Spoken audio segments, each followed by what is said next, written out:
Joe Rogan broke down the Clintons' shady history. There's no question that Bill and Hillary are considered among the modern American political dynasties, but when Joe starts digging into their past, he uncovered a lot of uncomfortable details during a series of podcasts. That's why today's video is not to be missed. So if you're an independent thinker, hit that subscribe button and let's jump right into it. I was just talking about lack of empathy. I can't imagine being in a situation where I'm on television and I'm saying things that are so removed from the truth. Right. Like, I can't wrap my head around that. Well, Hillary did the same thing. Well, she's a congenital liar, as she was referred to by the New York Times back in the day. But, and rightly so, but people forget this. She did talk about a firefight that she was involved in. I was under sniper fire, and the worst thing about that people didn't give about, she said when she was in Bosnia, she was under sniper fire. It's like, wait a minute, you're throwing the Secret Service under the bus, because what kind of Secret Service is going to let the First Lady run under sniper fire?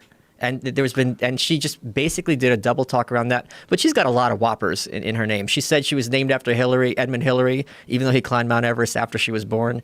So she's I mean, amazing. I love that woman. I love her so much. She's the funniest person on earth. Those are the kind of white lies Hillary has told throughout her political career, and it's part of her brand at this point. She even claimed her daughter had planned to go jogging around the World Trade Center Plaza on the morning of 9/11, but opted to go to a coffee shop instead. And that's supposedly when the plane hit. She even said she kept that detail from Bill so he wouldn't worry. Later reporting clarified that while Chelsea was indeed in New York City that day, she was nowhere near the Twin Towers. And those lies don't stop at personal stories, because if you look at her policy positions, you'd find the same pattern, which is the point Joe expanded on, saying this. It's an odd duck. It's one of those things where women want a woman to be president so bad. They want one for the team so bad. And then there's so many people from the left that think she has the best chance of beating Trump or whoever is on the right, that they want her so bad. They're willing to exonerate her from so many different horrendous things. And one of the things I always point out, like,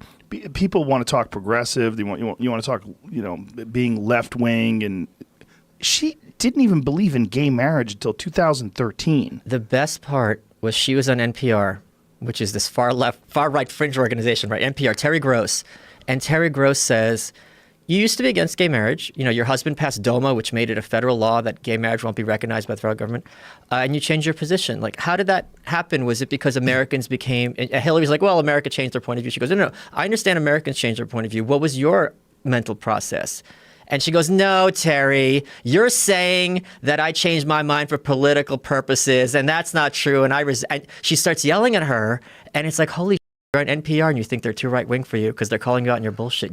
Loon. And this kind of flip-flopping showed up across a whole range of issues. Take illegal immigration. If you go back just a decade, Hillary sounded a lot like a MAGA candidate when talking about border security. Fast forward to today, and she's attacking Trump and Republicans for holding positions she used to repeat in front of cameras. The same thing happened on how to approach criminal justice. In the 90s, she supported tougher sentencing and expanding prisons. But once movements like BLM gained traction, she flipped and started calling for ending mass incarceration during her 2016 campaign. I can go on for hours, but you get the point. In another episode, Jimmy Dore exposed even more questionable backroom dealings tied to Hillary, and needless to say, he didn't hold back. I was infuriated when people that I knew that I was friends with were trying to tell me that Hillary Clinton was a good choice.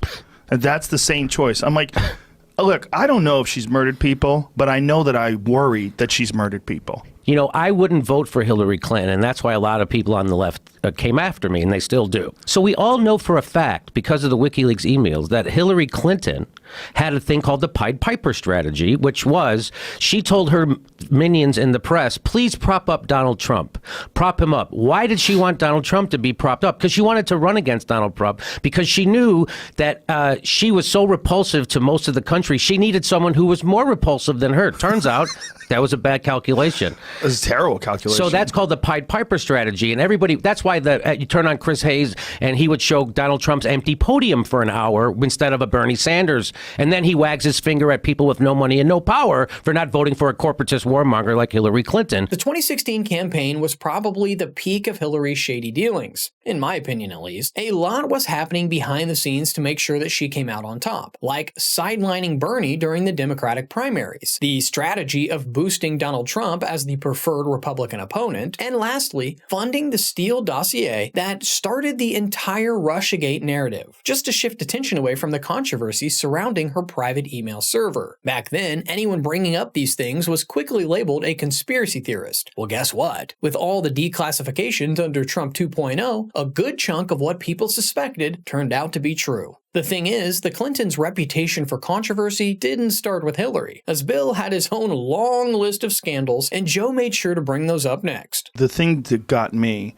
was when they were confronting Bill recently about Monica Lewinsky, and they asked him, do you owe her an apology? Right. And he was like, if anybody thinks that I got out of that free, you're crazy. Let me tell you something. I left the White House millions of dollars in debt. The idea that this guy would, especially in today's political climate and dealing with Me Too and all the various scandals that have been going on, rapists exposed, that this guy, who, if all going on today, will likely either be under indictment or at the very least under heavy investigation for sexual assault.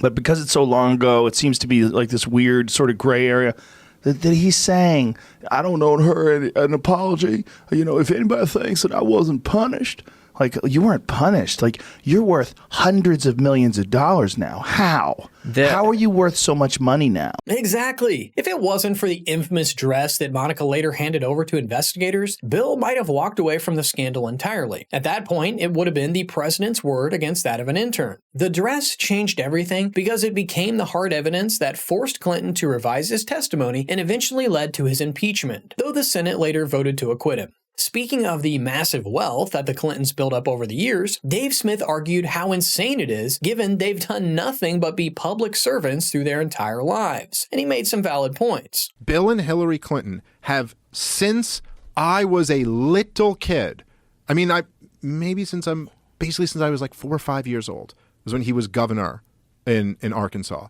Their entire career is they were public servants, and they ran a charity. And they're worth like $100 million or something like that. You're like, wait a minute, huh? Wait a minute, so you guys haven't been practicing law any of this time? You haven't been working in some industry where you've made tons of money. You were public servants who make, healthy salaries, but not like that's going to put you in the hundreds of millions of dollars. And you ran a charity.